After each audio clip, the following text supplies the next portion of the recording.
Welcome back to Major Antonio's presentation of Out of My Life by Marshal Paul von Hindenburg. We present this audiobook in 24 parts. Subscribe to our channel so as not to miss anything. Chapter 20, Our Three Great Offensive Battles. 1. The Great Battle in France. Shortly before we left Spa, His Majesty issued the order for the first great battle. I will quote the material portion of this order in full to save a detailed description of our plans. By way of explanation, I may remark that the preparations for the great battle are indicated by the rubric Michael, and that the day and hour of the attack were only inserted when we knew for certain that our preparations were complete. Main Headquarters, March 10, 1918. By His Majesty's orders. 1. The Michael attack will take place on March 21st. The first attack on the enemy's lines is fixed for 9:40 a.m. 2. The first great tactical objective of the Crown Prince Ruprecht's army group is to cut off the English in the Cambrai salient and reach the line Croisy, southeast of Arras, Bapaume-Péronne. If the attack of the right wing, 17th Army, proceeds favorably, this army is to press on beyond Croisy. The further task of this army group is to push forward in the general direction Arras-Albert, keep its left wing on the Somme at Péronne, and intensifying its pressure on the right wing, compel the retirement of the English front facing the 6th Army also, and release further German troops from trench warfare for the general advance. 3. The German Crown Prince's army group will first gain the line of the Somme south of the Omignon stream. This flows into the Somme south of Péronne, and the Crozat Canal west of La Fère. By pushing on rapidly, the 18th Army, right wing of the Crown Prince's army group, is to secure the crossings of the Somme and the canal. The tension in which we had left Spa in the evening of March 18th had increased as we arrived at our new headquarters at Avezin. The beautiful bright weather of early spring, which we had been enjoying, had changed. Violent rainstorms swept over the country. They did full justice to the nickname which the French had given to Avezin and its neighborhood. In themselves, clouds and rain were by no means unwelcome to us in these days. They would probably shroud our final preparations. But had we really any grounds for hoping that the enemy had not got wind of what we were about? Here and there, the hostile artillery had been particularly wide awake and lively, but the firing had then died down. From time to time, enemy airmen at night had tried to observe the most important of our roads with the help of light balls and turned their machine guns on all suspected movements. But all this supplied no definite data on which to answer the question, can our surprise succeed? The reinforcements earmarked for the attack entered the assembly trenches in the final few nights. The last trench mortars and batteries were brought up. The enemy did not interfere to any appreciable extent. At different points, parties volunteered to drag heavy guns right up to our wire and there conceal them in shell holes. We believed that we ought to be venturesome if we could thereby guarantee that the attacking infantry should have artillery support in their passage through the whole enemy defensive system. No hostile countermeasures hindered this preparatory work. The weather was stormy and rainy almost the whole day on March 20th. The prospects for the 21st were uncertain. Local mist was probable. But at midday, we decided definitely that the battle should begin in the morning of the following day. The early morning hours of March 21st found the whole of northern France, from the coast to the Aisne, shrouded in mist. The higher the sun mounted into the sky, the thicker the fog became. At times it limited the range of vision to a few yards. Even the sound waves seemed to be absorbed in the gray veil. In Avezin, we could only hear a distant, indefinite roll of thunder coming from the battlefield, on which thousands of guns of every caliber had been belching forth fury since the early hours of the morning. Unseeing and itself unseen, our artillery had proceeded with its work.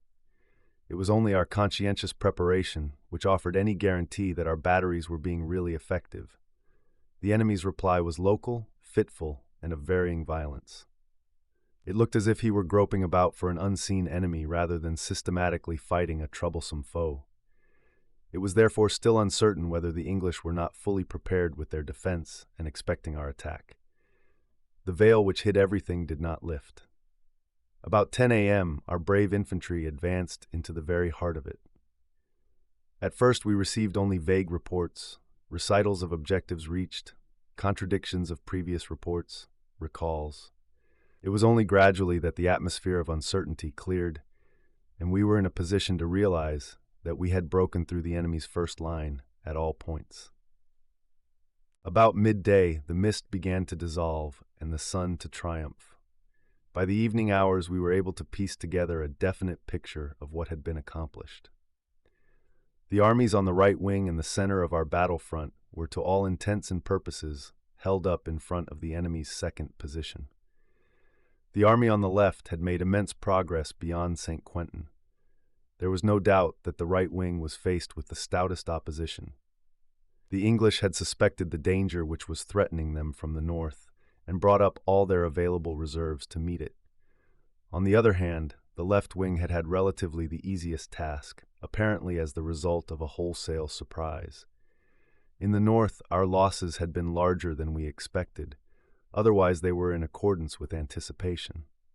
The results of the day seemed to me satisfactory. Such was also the opinion of the general staff officers who had followed the troops and were now returning from the battlefield. Yet only the second day could show whether our attack would now share the fate of all those which the enemy had made upon us for years, the fate of finding itself held up after the first victorious breakthrough. The evening of the second day saw our right wing in possession of the second enemy position. Our center had even captured the third enemy line, while the army on the left wing was in full career and now miles away to the west. Hundreds of enemy guns, enormous masses of ammunition and other booty of all kinds were lying behind our lines. Long columns of prisoners were marching eastwards. The destruction of the English troops in the Cambrai salient could not be achieved, however, as contrary to our expectations, our right wing had not pushed on far and quickly enough. The third day of the battle made no change in the previous impressions of the course of events. The heaviest fighting was on our right wing, where the English defended themselves with the greatest obstinacy and were still maintaining themselves in their third line. On the other hand, we had gained more ground in our center and also on the left wing. This day the Somme had been reached south of Peronne and indeed crossed at one point. It was this day, March 23rd, that the first shells fell into the enemy's capital. In view of the brilliant sweep of our attack to the west, a sweep which put into the shade everything that had been seen on the Western Front for years, it seemed to me that an advance on Amiens was feasible. Amiens was the nodal point of the most important railway connections between the two war zones of central and northern France, the latter being mainly the English sphere of operations, which had the line of the Somme as a definite boundary. The town was thus of very great strategic importance. If it fell into our hands, or even if we succeeded in getting the town and its neighborhood under effective artillery fire, the enemy's field of operations would be cleft in twain, and the tactical breakthrough would be converted into a strategical wedge, with England on one side and France on the other. It was possible that the strategic and political interests of the two countries might drift apart as the result of such a success. We will call these interests by the names of Calais and Paris. So forward against Amiens, we did indeed go forward, and with giant strides, and yet it was not quick enough for active imaginations and glowing wishes, for we had to fear that the enemy also would realize the peril in which he now stood, and would do everything in his power to avert it. English reserves from the northern wing, French troops drawn from the whole of central France were hastening to Amiens and its neighborhood. It was also to be expected that the French High Command would take our advance in flank from the south. The evening of the fourth day saw Bapaume in our hands. Peronne and the line of the Somme south of it was already well behind our leading divisions. We were once more treading the old Somme battlefield. For many of our men it was rich in proud, if serious memories. And for all who saw it for the first time, it spoke straight to the heart with its millions of shell holes, its confused medley of crumbling and overgrown trenches, the majestic silence of its desolate wastes, and its thousands of graves. Whole sections of the English front had been utterly routed and were retiring, apparently out of hand, in the direction of Amiens. It was the progress of the army on our right wing which was first held up. To get the battle going again at this point, we attacked the hills east of Arras. The attempt only partially succeeded, and the action was broken off. Meanwhile, our center had captured Albert. On the seventh day, our left wing, guarding against French attacks from the south, pressed forward through Roye to Montdidier. The decision was therefore to be sought more and more in the direction of Amiens. But here also we found the resistance stiffening, and our advance became slower and slower. The hopes and wishes which had soared beyond Amiens had to be recalled. Facts must be treated as facts. Human achievements are never more than patchwork. Favorable opportunities had been neglected, or had not always been exploited with the same energy, even where a splendid goal was beckoning. We ought to have shouted into the ear of every single man, "Press on to Amiens. Put in your last ounce. Perhaps Amiens means decisive victory. Capture Villers-Bretonneux whatever happens, so that from its heights we can command Amiens with masses of our heavy artillery." It was in vain. Our strength was exhausted. The enemy fully realized what the loss of Villers-Bretonneux would mean to him. He threw against our advancing columns all the troops he could lay hands on. The French appeared, and with their massed attacks and skillful artillery saved the situation for their allies and themselves. With us, human nature was urgently voicing its claims. We had to take breath. The infantry needed rest, and the artillery ammunition. It was lucky for us that we were able to live to a certain extent on the supplies of the beaten foe. Otherwise, we should not even have been able to cross the Somme, for the shattered roads in the wide shell hole area of the first enemy position could only have been made available after days of work. Even now, we did not give up all hope of capturing Villers-Bretonneux. On April 4th, we made another attempt to drive the enemy from the village. The first reports of the progress of our attack on that day were very promising, but the next day brought a reverse and disillusionment at this point. Amiens remained in the hands of the enemy and was subjected to a long-range bombardment which certainly disturbed this traffic artery of our foe, but could not cut it. The great battle in France was over. 2. The Battle on the Lys. Among the battle proposals for the opening of the 1918 campaign, we had contemplated and worked out an attack on the English positions in Flanders. The fundamental idea behind this plan was that we should attack the great easterly bulge of the English northern wing on both sides of Armentières, and by pressing forward in the general direction of Hazebrouck, cause the whole line to collapse. The prospects which opened for us if we made good progress in such an operation were very alluring, but the execution of the attack was faced with most serious obstacles. In the first place, it was clear that we were dealing with the strongest English group at this point. This group, concentrated in a comparatively confined area, was quite in a position to bring our attack to a standstill after it had made but little progress. Such an enterprise would therefore face us with the very danger we were most anxious to avoid. To that must be added the difficulties of the ground on either side of Armentières, over which we had to attack. In the first place, there were the low-lying meadows of the Lys, several miles broad, and then the river itself to be crossed. In winter, this low-lying area was to a large extent flooded, and in spring it was often nothing but a marsh for weeks on end. A real horror for the troops holding the trenches at this point. North of the Lys, the ground gradually rose and then mounted sharply to the great group of hills which had its mighty pillars at Kemmel and Kassel. It was perfectly hopeless to think of carrying out such an attack before the valley of the Lys was to some extent passable. In normal circumstances of weather, we could only expect the ground to become dry enough by the middle of April. But we thought we could not wait until then to begin the decisive conflict in the West. We had to keep the prospects of American intervention steadily before our eyes. Notwithstanding these objections to the attack, we had the scheme worked out, at any rate in theory. In this working out, we provided for the eventuality that our operation at St. Quentin would compel the enemy's leaders to withdraw large reserves from the group in Flanders to meet our breakthrough there. This eventuality had materialized by the end of March. As soon as we saw that our attack to the west must come to a standstill, we decided to begin our operations on the Lys front. An inquiry addressed to the army group of the Crown Prince Ruprecht elicited the reply that thanks to the dry spring weather, the attack across the valley of the Lys was already feasible. The enterprise was now taken in hand by the army headquarters staff and the troops with amazing energy. On April 9th, the anniversary of the great crisis at Arras, our storm troops rose from their muddy trenches on the Lys front from Armentières to La Bassée. Of course, they were not disposed in great waves, but mostly in small detachments and diminutive columns which waded through the morass which had been upheaved by shells and mines, and either picked their way towards the enemy lines between deep shell holes filled with water or took the few firm causeways.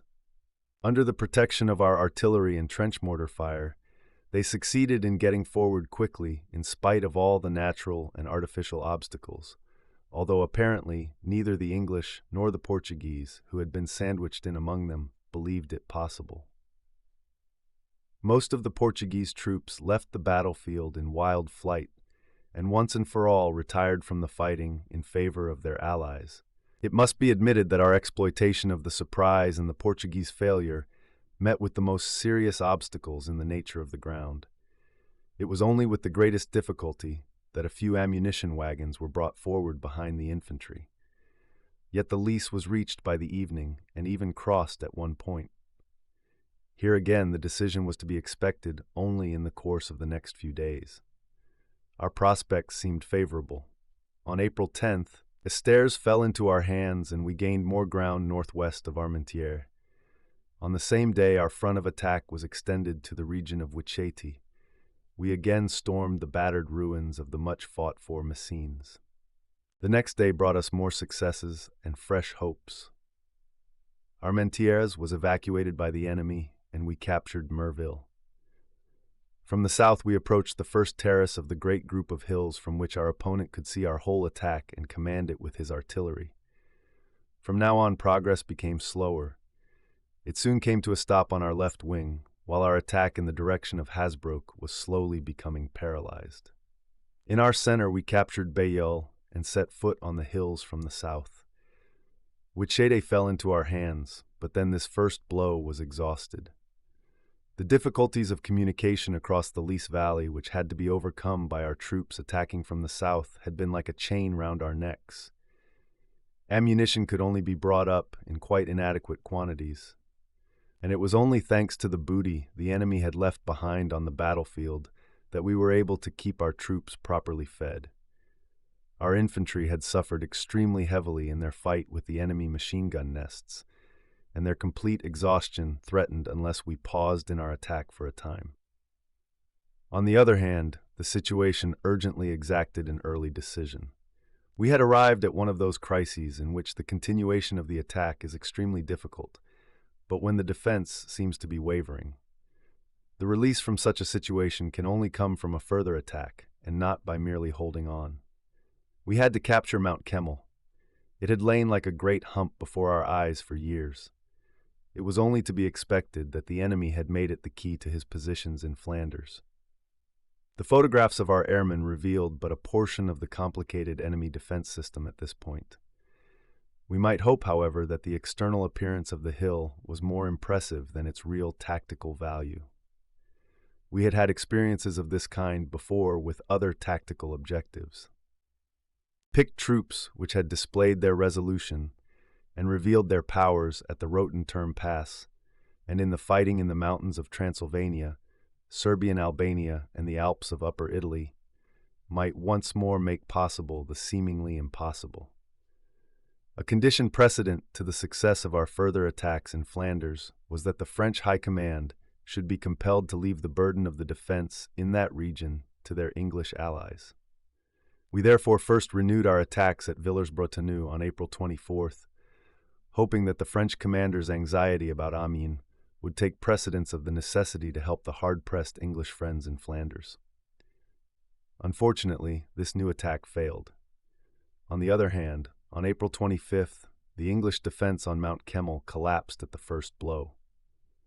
The loss of this pillar of the defense shook the whole enemy front in Flanders. Our adversary began to withdraw from the Ypres salient, which he had pushed out in months of fighting in 1917. Yet to the last Flemish city he clung as if to a jewel which he was unwilling to lose for political reasons. But the decision in Flanders was not to be sought at Ypres, but by attacking in the direction of Kassel. If we managed to make progress in that quarter, the whole Anglo-Belgian front in Flanders would have to be withdrawn to the west. Just as our thoughts had soared beyond Amiens in the previous month, our hopes now soared to the Channel coast. I seemed to feel how all England followed the course of the battle in Flanders with bated breath. After that giant bastion, Mount Kemmel, had fallen, we had no reason to flinch from the difficulties of further attacks. It is true that we had received reports about the failure of certain of our units. Mistakes and omissions had occurred on the battlefield. Yet such mistakes and omissions are inherent in human nature. He who makes the fewest will remain master of the battlefield. We were now the master and intended to remain so. Victories such as we had gained at Kemmel not only elate the troops who actually win them, but revitalize the spirits of whole armies. Therefore on, we must have Kassel at least. From that vantage point, the long-range fire of our heaviest guns could reach Boulogne and Calais. Both towns were crammed full with English supplies, and were also the principal points of debarkation of the English armies. The English army had failed in the most surprising fashion in the fight for Kemmel. If we succeeded in getting it to ourselves at this point, we should have a certain prospect of a great victory. If no French help arrived, England would probably be lost in Flanders. Yet in England's dire need, this help was once more at hand. French troops came up with bitter anger against the friend who had surrendered Kemmel and attempted to recover this key position from us. It was in vain. But our own last great onslaught on the new Anglo-French line at the end of April made no headway. On May 1st, we adopted the defensive in Flanders, or rather, as we then hoped, passed to the defensive for the time being. 3. The Battle of Soissons-Rheims. After the conclusion of the battles in Flanders, we still adhered to the plans we had chosen for the attainment of our great goal. Of course, we intended to proceed with our task of shaking the hostile edifice by closely connected partial blows in such a way that sooner or later the whole structure would collapse. Thus were our plans described in a memorandum drawn up at that time. Twice had England been saved by France at a moment of extreme crisis. Perhaps the third time we should succeed in gaining a decisive victory over this adversary. The attack on the English northern wing remained as before the leitmotif of our operations. I believed that the war would be decided if this attack were successfully carried through. If we reached the Channel coast, we should lay hands directly on England's vital arteries. In so doing, we should not only be in the most favorable position conceivable for interrupting her maritime communications, but our heaviest artillery would be able to get a portion of the south coast of Britain under fire. The mysterious marvel of technical science, which was even now sending its shells into the French capital from the region of Laon, could be employed against England also. The marvel need only be a little greater to get the heart of the English commercial and political world within its range from the coast near Calais. That would be a serious prospect for Great Britain, not only for the moment, but for her whole future. These triumphs of the art of Krupp can now be constructed anywhere. Whether they are to be regarded as a guarantee of peace or an incitement to war, the future must decide. England, with her far-seeing views and extreme sensitiveness to the peril threatening her in the future, has already thought this all out. Perhaps in secret, France too has already drawn the appropriate inference. It is obvious that between friends utterance could not be given to such thoughts. Yet each of them feels the weapon in the pocket of the other. In May 1918, it was our immediate business to attempt to separate the two friends in Flanders once more. England was easier to beat when France was far away. If we faced the French with a crisis on their own front, they would withdraw the divisions which were now in line on the English front in Flanders. The greatest possible haste was necessary, or the reinforced enemy might snatch the initiative from us. A dangerous enemy eruption into our defensive fronts, which were not very strong, would have thrown out our calculations and perhaps upset them altogether. The sensitive point of the French front was the direction of Paris. At the time, the political atmosphere of Paris seemed to be heavily charged. Our shells and attacks from the air had hitherto not produced the explosion, but we had reason to hope that there would be an explosion if we advanced our lines nearer to the city. From the information at our disposal, the French defenses in the region of Soissons were particularly lightly held. Yet here the ground was extremely unfavorable for attack. When I paid my first visit to Laon at the beginning of the year 1917, I walked on the terrace of the prefecture, which is in the southern part of this peculiarly sited hill town. The whole region around me was exposed to full view on this splendid spring morning.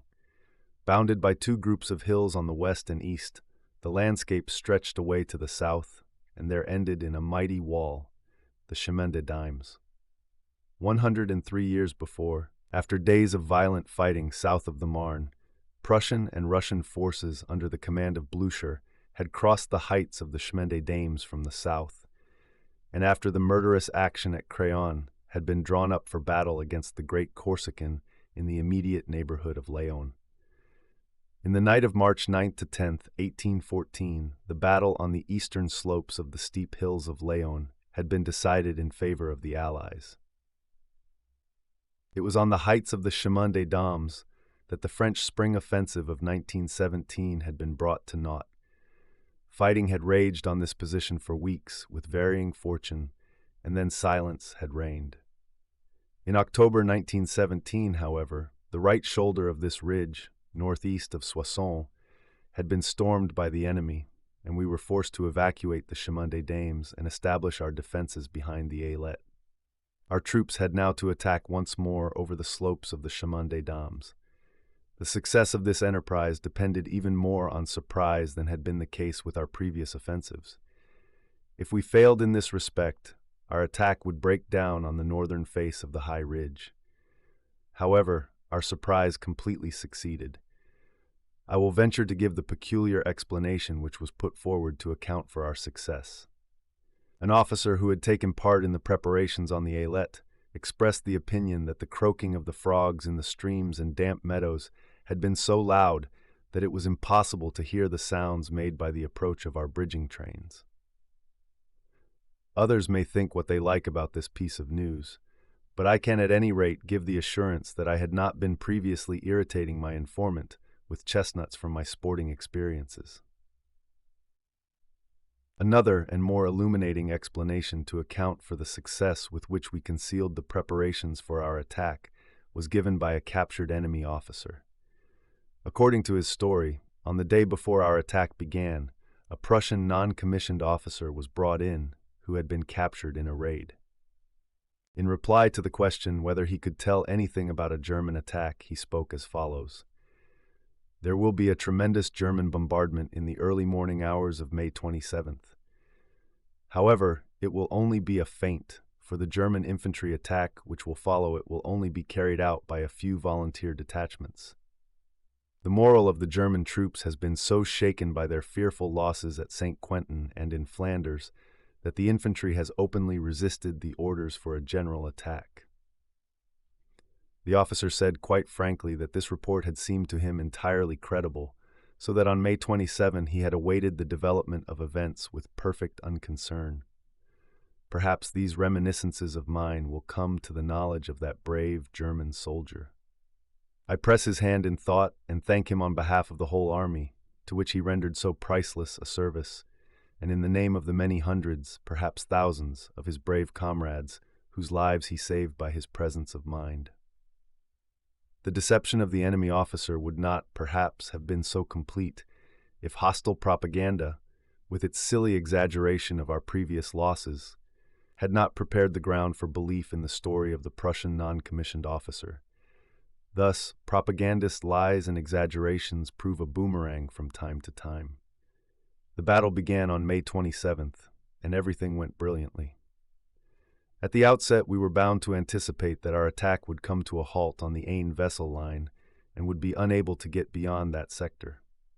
We were therefore not a little surprised when we received a report about midday on the opening day that smoke from German shrapnel could already be seen on the southern bank of the Aisne, and that our infantry would cross the same day. The center of our complete tactical breakthrough reached the Marne from Château-Thierry to Dorman in a few days. Our wings wheeled towards Villers-Cotterêts on the west, and on the east against Rheims and the hilly region south of that city. Our booty was colossal, for the whole area of concentration of the French spring offensive of 1917 was in our hands, with its immense supplies of all kinds. The construction of new roads and hutments for thousands of men, as well as much else, furnished a proof of the immense scale on which the French had then prepared their attack in many months of strenuous labor. We had made short work of the affair. It was during these days that I paid a visit to the battlefields of Laon. Since the winter of 1917, life there had certainly lost its almost peaceful character. A few days after our huge guns had opened fire on Paris from the forests of Crépy, west of Laon, enemy batteries in the valley of the Aisne had begun to fire upon the unfortunate town. I do not mean to suggest that the enemy raged against his own flesh and blood without sound military reasons. They believed that the ammunition required for our batteries which were thus annoying Paris had to pass through Laon, and it was a very natural mistake. As they fired at the station, a large number of big shells fell into the town, which was still thickly populated, and moreover, enemy airmen dropped bombs at all hours of the day. Those of the afflicted inhabitants who could not tear themselves from their homes, threatened with destruction as they were, had to live in cellars or dugouts, and offered a picture of wholesale misery such as we had had to witness for the same reason at other points behind our western front, without being able to do anything. On the very first day of the attack, the enemy long-range guns in the valley of the Aisne had been captured, and with that the bombardment of Laon had come to an end. A member of one of their guns' crews was taken through the town as a prisoner. He requested to be allowed to visit the quarter which had been bombarded, as he was interested to see where the shots from his gun had fallen. What an extraordinary revelation of the depths to which a heart hardened in war can sink. I must readily admit that the war did not always have that effect, even with our enemies. They too knew what it was to feel the throbbing of a human heart after a hand-to-hand struggle. Of the examples of which I heard, I will give just one.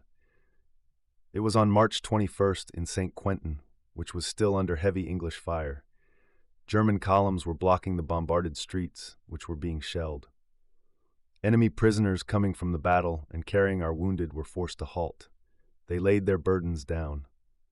A severely wounded German private, far nearer death than life, raised his stiffening arm and groaned to his bearer, who was bending over him.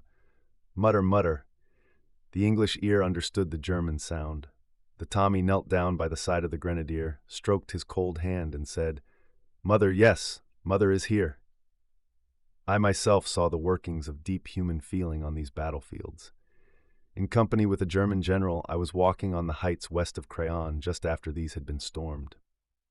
He bent over all the unburied enemy dead and covered their faces, a tribute to the majesty of death. He looked after the living also, supplied such of the wounded as had remained behind because they were too weak to move from his own stock, and arranged for their comfortable transport. I had had an opportunity earlier on to observe the real humanity of this German. In the March of this year, in his company, I was driving past some columns of enemy prisoners, on which his serious gaze was fixed in deep thought. When we reached the head of one of these columns, he had a halt called, and spoke to the assembled enemy officers a few words of praise of the bravery of their troops, consoling them with the reflection that the bitterest fate, that of capture, was often the lot of those who had showed the greatest courage. His words seemed to produce a great effect, especially on a very tall young officer who, in intense emotion, had been hanging his head as if from shame. The thin form now straightened itself like a young fir tree freed from the weight of snow, and its grateful glance met the eyes of my emperor. With a view to broadening our front of attack, we had extended the right wing of our attack west to the Oise, even while the battle in the Marne salient was still in progress. The attack was only partially successful. Another, which we made from the Montdidier-Noyon line in the direction of Compiègne on June 9th, only got halfway to that town. Moreover, our efforts in the direction of Villers-Cotterêts yielded no better results. We were thus led to the conclusion that in the Compiègne-Villers-Cotterêts region, we had the main enemy resistance before us to break, which we had not the resources at our disposal. By way of conclusion, let me sum up my description of the Soissons-Rheims battle with the comment that the fighting had carried us much farther than had originally been intended. Once more, unexpected successes had filled us with fresh hopes and given us fresh objectives. That we had not completely attained these objectives was due to the gradual exhaustion of the troops we employed. It was not in keeping with our general intentions that we should employ more divisions in the operation in the region of the Marne. Our gaze was still directed steadfastly at Flanders. For Retrospect and Prospects at the end of June 1918. From the military point of view, what we had accomplished in the three great battles completely put in the shade everything that had been done in offensive operations in the West since August 1914. The greatness of the German victories was clearly shown by the extent of the ground gained, the amount of booty, and the bloody losses inflicted on the enemy. We had shaken the structure of the enemy resistance to its very foundation. Our troops had shown themselves in every respect equal to the great demands we had made upon them. In weeks of offensive fighting, the German soldier had proved that the old spirit had not been paralyzed in the years of defense, but that it had risen to the heights of the moral elation of 1914 as soon as the word forward was given. The impetuosity of our infantry had not failed to produce its effect on the foe. "What an admirable and gallant infantry you have," said an enemy officer to one of my general staff officers. In close cooperation with the infantry, their sister arms had stood in the front in all situations. A single common impulse had permeated the whole organism, down to the last private on the last ammunition wagon. Had they not all pressed forward to play their part, lend their aid, and share the emotions of the great event? How often had we not heard the shouts of triumph, the songs of victory, and the fervent prayers of gratitude? I myself had once more enjoyed on these battlefields that spirit which charmed me like a breath from my faraway youth. The span of a man's life separated me from those days, but my man's heart and my German soldier's instincts had remained unchanged. Our brave boys in the old blue coat had spoken and sung in the camps of Königgrätz and Sedan, exactly as our field greys were now speaking and singing in the great battles for our fatherland and our existence, our emperor and our empire. Unfortunately, everything we had done had not hitherto been enough to wound our adversaries to death in a military and political sense. There was no sign of surrender on the enemy's part. On the contrary, each military defeat seemed only to strengthen the enemy's lust for our destruction. This impression was in no wise diminished by the fact that here and there the voice of moderation was heard in the hostile camp. The dictatorial authority of the political organisms against which we were fighting was on the whole in no way injured. They held the wills and the resources of their nations together as if with iron bands, and by more or less autocratic methods suppressed the capacity for harm of all who dared to think differently from the tyrants in power. To me, there was something very impressive in the working of these autocratic powers. They kept their own hopes alive and turned the attention of their peoples mainly to the gradual relaxation of our efforts. In their opinion, these efforts were gradually bound to collapse. Hunger in the German homeland, the fighting at the front, the poison of propaganda, bribery, pamphlets from the air, internal dissensions had hitherto failed to bring us to destruction. Now another factor was at work: the help of America. We had made the acquaintance of her first trained troops at Château Thierry. They had attacked us there, and had proved themselves clumsily but firmly led. They had taken our weak units by surprise, thanks to their numerical superiority. With the appearance of the Americans on the battlefield, the hopes which the French and English had so long cherished were at length fulfilled. Was it remarkable that the enemy statesmen were now less inclined than ever for a peaceful compromise with us? The destruction of our political and economic existence had long been decided upon, even though they tried to conceal this intention under threadbare and sophistical professions of moderation. They used such phrases only when it served their propagandist ends, either of making the necessary bloodshed tolerable to their own peoples, or of destroying the resolution of our nation. Thus, for us, the end of the war was not in sight. In the middle of June, the general military situation had materially changed for the worse for the Quadruple Alliance. After a promising beginning, the Austro-Hungarian offensive in Italy had failed. Although our adversaries there were not strong enough to turn the failure of the Austro-Hungarian enterprise to greater advantage, the collapse of the offensive was accompanied by consequences which were worse than if it had never been attempted. Our allies' misfortune was also a disaster for us. The enemy knew as well as we did that with this attack, Austria-Hungary had thrown her last weight into the scales of war. From now onwards, the Danube monarchy ceased to be a danger for Italy. We must certainly anticipate that Italy would now be unable to refuse the urgent solicitations of her allies, and would herself send troops to the decisive theater in the West, not only to prove the existence of a political united front, but to play a really effective part in the coming battle. If we were not to take this fresh burden on our own shoulders, we must make efforts to get Austro-Hungarian divisions sent to our Western front. For us, this was the main motive for our request for immediate direct reinforcements from Austria-Hungary. We did not expect any great effect from these reinforcements, at any rate at first. The fate of the whole Quadruple Alliance hung more than ever on the strength of Germany. The question was whether our resources would be sufficient to secure a victorious conclusion of the war.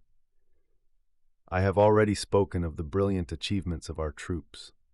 Before I can answer that question, I must turn to another and less pleasing side.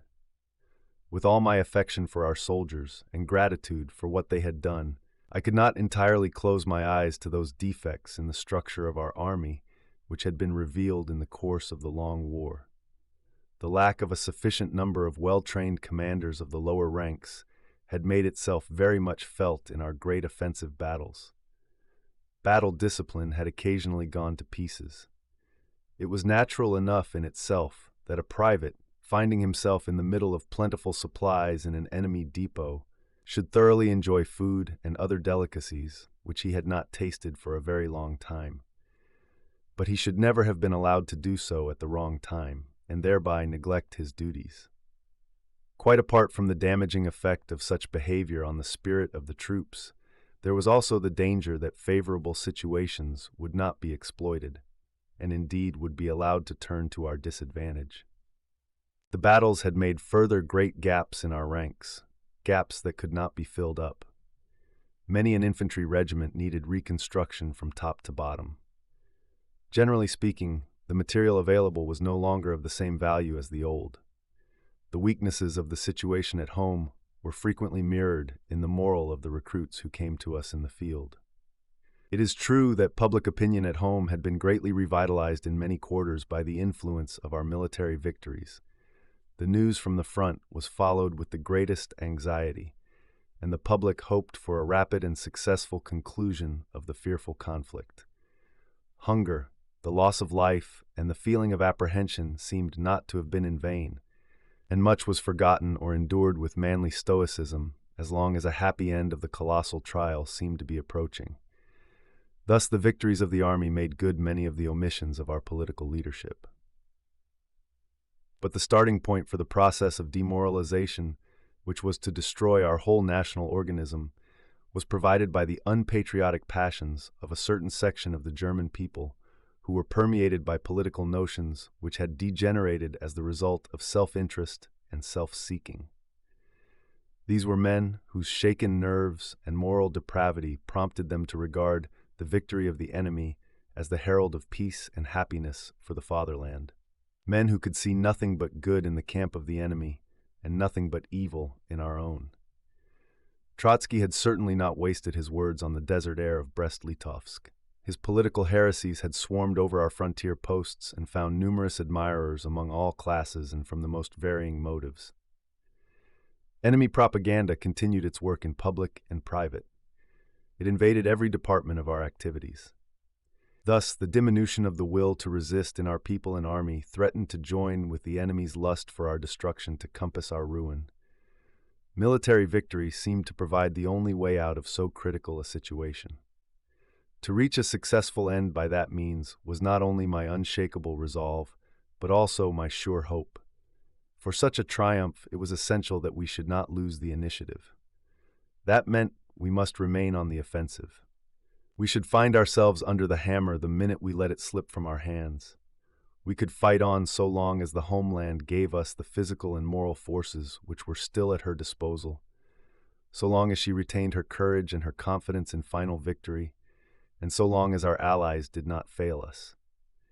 Such were my thoughts and sentiments as I turned to the development of our further plans. This concludes today's reading of Out of My Life, by Marshal Paul von Hindenburg. Join us also the day after tomorrow for the subsequent chapter, or download the entire audiobook from our webshop at intonio.net. Thank you for listening, and so long.